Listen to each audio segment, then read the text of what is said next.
It's showtime in North Carolina, and you can't have a show in North Carolina without the nature boy, Ric Flair. Woo! Welcome back, guys, to Fog Wrestling for your first AEW Collision review of the year for the 6th of January. Big show tonight, first show of the new year. We've got a title on the line. It is the AEW Continental Crown. We have Sting returning to the ring with the nature boy Ric Flair by his side. And we also have some crappy Ring of Honor tag title proving ground match. Who cares? But the big thing that we really have is Sky Blue and her ass. That's probably the biggest thing that was on this show, but let's talk about it. Let's get into the opening match. So, Darby Allin and Sting, they come out. Ric Flair is with them. That's great. We get to see the Stinger. Ric Flair's back. I'm thinking, right, this is good. This is great. But wait, what's this? They're taking on the Work Horsemen. And I said in the preview, I didn't know who the Work Horsemen were. And I stand by that. One of these guys, honestly, is a big, fat, out of shape, flabby, 50-year-old looking guy. This looks like the guy you'd expect to finish his 9-to-5 job, and then he goes down for a fucking pint at the pub and some pork scratchings. That's what he looked like. This guy was so out of fucking shape. Just a fat bastard that had never stepped foot inside a gym. How can you not step foot inside a gym, but you can step foot inside an AEW wrestling ring, or any wrestling ring for that matter? It doesn't make sense.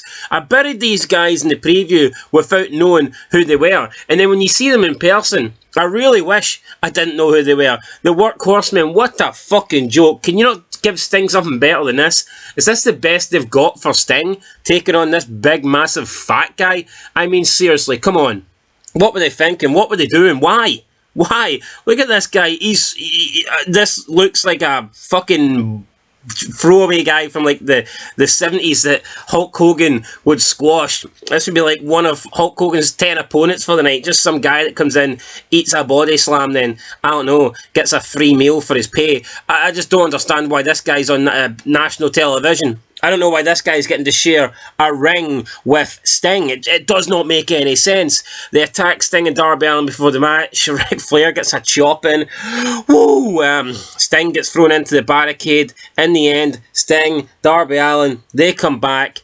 I mean, whatever. They won. Of course they weren't going to lose. They weren't going to lose to the Workhorsemen. I don't know if this was the Works. I don't know if the Workhorsemen are from North Carolina, because I think they were trying to put over that they were local talent. That's the only way I could accept them being on the... Even if they are from North Carolina, I still can't accept it. But I just don't know why they were on this show, and I don't know why they were against Sting. I mean, Sting's last couple of matches, and the guy is having to share the ring with these two, especially the big fat guy. If you haven't seen him, Google him. Seriously, Google these guys. Google the match. This guy, oh man, he's about 5'10", big, fat, flabby bastard, wearing trunks, just a hideous sight. Have we seen fat wrestlers in the past? Yes, but normally they make that fat, normally make that size work for them. They'll have some sort of monster gimmick. I mean, what's this guy's gimmick? It's the same as everyone else. I can wrestle. I'm a good wrestler. I'm a technical wrestler. Wrestling matters. I'm not a sports entertainer. I'm a professional wrestler. The only thing this guy would entertain is the thought of getting 10 Big Macs at McDonald's, right? Alright, just a terrible match, a terrible tag team, a terrible way to open up the show. Love Sting. Ric Flair. I like Ric Flair. I love Ric Flair, even though he's questionable for the past like 15 years. But still, come on. Give us something better than this. Honestly, I don't get it. AEW Continental Crown up next. Eddie Kingston versus Trent Barreta. I mean, why? Why? And by the way, I want to go back. Wrestling Headlines said about the Sting match, I know there wasn't a lot to this, but it was an absolute blast while it lasted. Workhorsemen are the perfect opponents, and this is exactly how Sting should be used. Are you shitting me? Sting's got a couple of matches left, and you're telling me the Workhorsemen are perfect opponents? Would Undertaker, in his last couple of matches, have wrestled the Workhorsemen? No, he would not. Look at the fucking state of these guys. How are these the perfect opponents for Sting? What a joke. What an absolute joke. I mean, some people just praise AEW could come on, there could be a big pile of shite in the ring, whether it be Darby Allin, Orange Cassidy, or like literally a big pile of shite. It could sit there for 2 hours stinking out the arena, and people would still say it was a good show. Honestly, man, these people were insane. AEW Crown up next, Eddie Kingston versus Trent Barreta. I don't know what's worse, the fact that Eddie Kingston has got this belt, or the fact that Trent Barreta is competing for this belt. Trent Barreta gets busted open, we know he's not going to win. Eddie Kingston must win. It took about 15 minutes. Sue was at ringside, Trent Barreta's mum. I mean, fuck me. How can we care for this? His mum, the one that drives into the arena, is at ringside. Oh, it's Sue! I mean, who cares? Only Sue people know is the Ronaldo celebration. Nobody gives a shit about this Sue. And it's a waste of a title. And this is supposed to be the second main title in AEW. Although I don't consider it. For me, the second main title is the TNT title held by Christian Cage. I mean, the way Christian Cage has been going, you could maybe make a case that's the main title, to be honest, but whatever. Eddie Kingston wins. It was shit. It wasn't good. Eddie Kingston can't wrestle. Eddie Kingston shouldn't be in a wrestling ring. This guy wants 8 million people watching him. No chance. I mean, maybe if he left the company, you'd maybe get a couple more viewers, but this guy is not getting 8 million into 8. No one's getting... Unfortunately, no one is getting 8 million viewers to watch wrestling these days. I don't care who you are. The Rock, Stone Cold, Hulk Hogan, John Cena, CM Punk. It really doesn't matter. I mean, Bret Hart could come back and challenge Shawn Michaels to one more match. It just doesn't matter. Take a American Badass, Deadman. You know, 8 million's gone. 8 million is fucking gone. What do I think is achievable in wrestling these days? Honestly, I think 4 million might never be seen again. Never mind 8 million. I would be surprised if we see 4 million. I'd say 3 million is probably doable because you look at SmackDown and they are doing like roughly, what, 2.2, 2.3. And I do think that if you did a packed out show and you brought someone like The Rock back, then you could get to 3. But I don't know, in terms of wrestling doing big numbers anymore, I just don't see it happening because the overall product sucks. And I think the people that they need to watch to get 8 million, they're just not going to watch because of one. No, I mean, they're not going to watch because The Rock comes back. And even if they do watch The Rock coming back, it's just going to be that segment. Who's going to sit and watch a 3-hour Raw just because The Rock is coming? Look, we've seen The Rock come back there, and yeah, The Rock segment did all right, but just no one's going to sit through like 2 hours and 45 minutes of pure shite wrestling just to see 15 minutes of someone that was great back in the day. It's not going to happen. Anyway, Eddie Kingston wasn't great back in the day, and he wasn't great here. He defeats Trent Barreta, though. Good for him. Tony Schiavone's backstage with Willow and Chris Statlander. Whatever, these two had a fucking promo. I guess maybe they're going to be a tag team in 2024. Are we getting AEW women's tag team titles? I think that's a possibility, especially based on how that went. Up next, we had the Ring of Honor World Tag Team Championship Proving Ground match. It's Brian Keith and Commander versus The Kingdom. This match went... So, if the challengers can get to 10 minutes, then they get a title shot. And of course, this being AEW, the match went as close to 10 minutes as it possibly could without the challengers getting the title shot. Like, this match just didn't have to be this long, and The Kingdom win. And who cares about The Kingdom? I mean, see, who cares? I don't give a fuck if they're with Adam Cole. Nobody cares. That's who cares.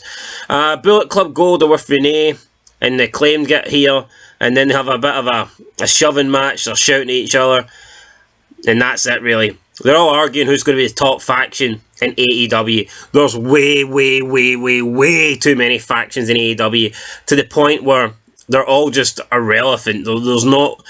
They're a waste of time. I mean, there must be... I can't count them right now on the top of my head, but I'd say there's at least 10 factions in AEW, and that's probably me being like conservative there with my answer. There's probably 15. There is probably 15 if you count up all the factions in AEW. You probably got 15, and they're all fucking shit. Adam Copeland comes out.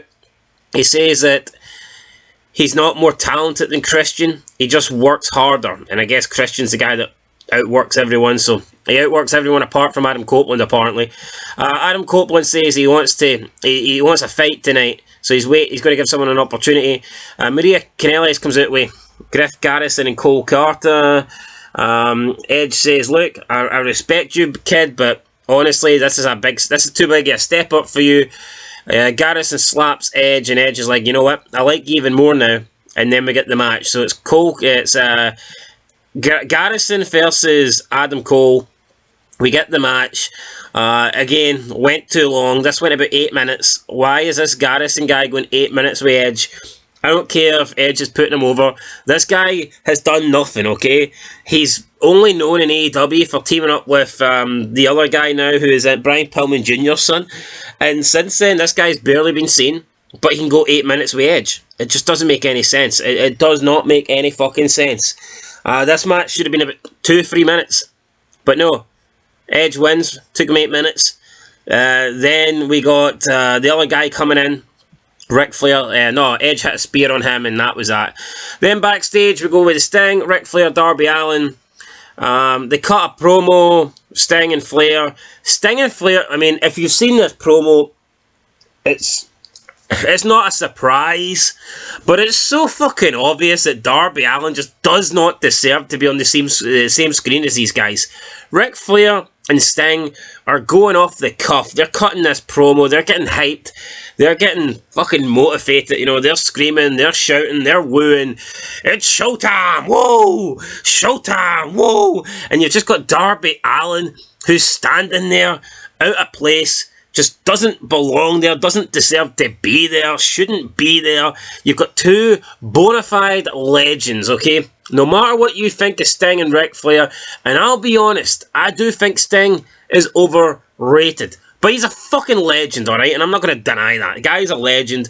In terms of where I'd put him in an all-time list, certainly wouldn't be top 10.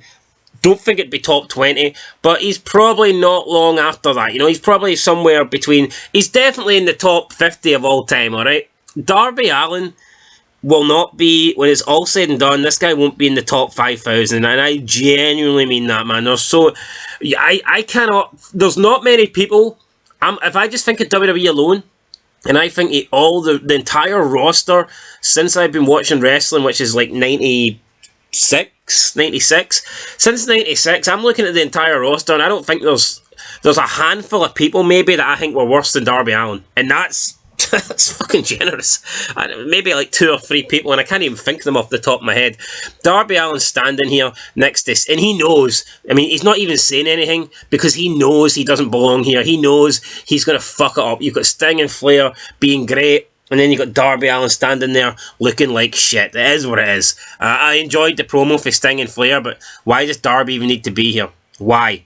Up next, I'm telling you, I'm glad this is here. Sky Blue's ass. Yes, as big as stars as Ric Flair and Sting are, I think ass cheek left and ass cheek right are even bigger. Yeah, Sky Blue comes out, beats Kiera Hogan, puts her in the sleeper camel clutch combination. Hogan taps.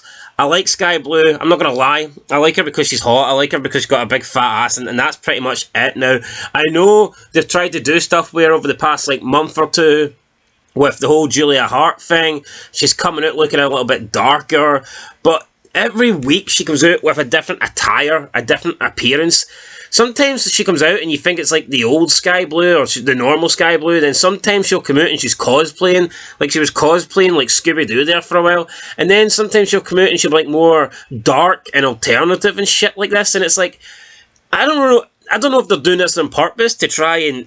One week they make you think that she's normal. Then the next week they're trying to make you think that she's somehow, under the House of Black spell. If that is what they're trying to do, they are doing a really, really bad job of it, because you couldn't notice that. What it seems like to me is Sky Blue just enjoys coming out wearing different attires, different outfits. I mean, that's fine, but I can't remember anyone that constantly came out change. And I mean, I guess if you're a woman, back in the day it was different if you're a woman, because you could come out wearing different outfits, but I don't think she needs to change up the look every single fucking week. You know, either you're going to be this dark alternative version of Sky Blue, or you're going to be the happy lucky go chick that came out and complained about people looking at her ass, even though it's the only thing she's got going for her. So I don't know, but anyway, Sky Blue wins, whatever.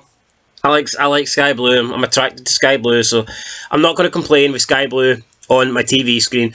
What I will complain about, though, is Claudio Castagnoli versus Andre Everett, who looks a lot like, not Rick, I was about to say Rick Grimes.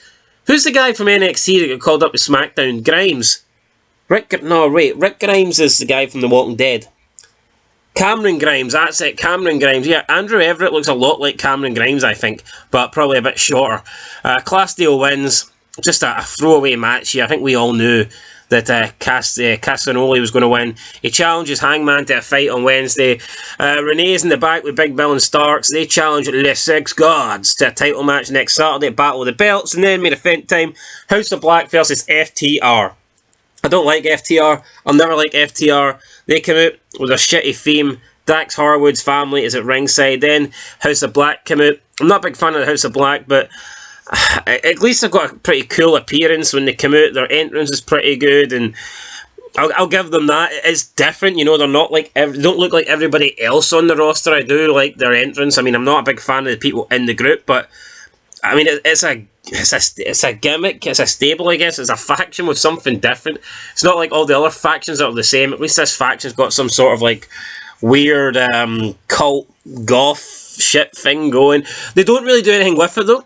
When you look at it, they don't really do anything with it. Like, when was the last time they done something? Their gimmick is supposed to be, we're like gothic and we've got like this cult-like following or whatever, but when was the last time they did a promo or a segment, or when was the last time they tried to convert someone to the House of Black? And I know you could say they're doing it with Sky Blue or whatever, but I'm pretty sure that was Julia Hart, like, spitting mist into her eyes. Like, why don't we see the House of Black try to recruit new members, you know, try to brainwash people? Like, I don't get it. They just come out dressed in black, and that's not enough. It's not enough, alright? It's not enough for me to think, wow, this is great. I appreciate they're different, but it's not enough, alright? It's not enough. Anyway, last match of the night. I'm not going to lie, it was okay. I think FTR, they're an okay tag team. I mean, they're pretty good in the ring. I'm not going to lie, I know I bashed them a shitload of times, but the House of Black and FTR, it was a decent match. It was pretty good. I'm not going to sit here and say it was shit, but it was too long. It just lasted well over 20 minutes. I mean, the ending I thought was good as well. We had some bum, I think it was Daniel Garcia, came out, and then that police-hating guy came out, and then we had Julia Hart ringing the ring bell, and in the end they win with the I forget what it was called, the stack or whatever, I don't know, Lager bomb, fuck it, I don't know what it was. Anyway, that was it. So no, wait, yeah, no, Matthews hits the Lager bomb and then Stax rolls him up. So Stax gets hit with the move, but Dax gets hit with the move, but he rolls him up anyway for the win. Then there was a beatdown after the match. Dax got hit with a chair. Dax's family was at ringside, and wow, okay. Well, there you go. I mean, that was it. Main event was alright. I enjoyed seeing Ric Flair and Sting. Sky Blue's ass is good in my opinion. I'll give this a 3 out of 10. A 3 out of 10. Wasn't bad, alright? Not the worst show I've ever seen. Not the best show I've ever seen. It's the first AEW I've seen since CM Punk left. I don't think a lot is... Well, I think a lot has changed, to be honest. I don't know. It was alright. 3 out of 10, guys. I'm not going to talk anymore about it. 3 out of 10. Till next time. Peace.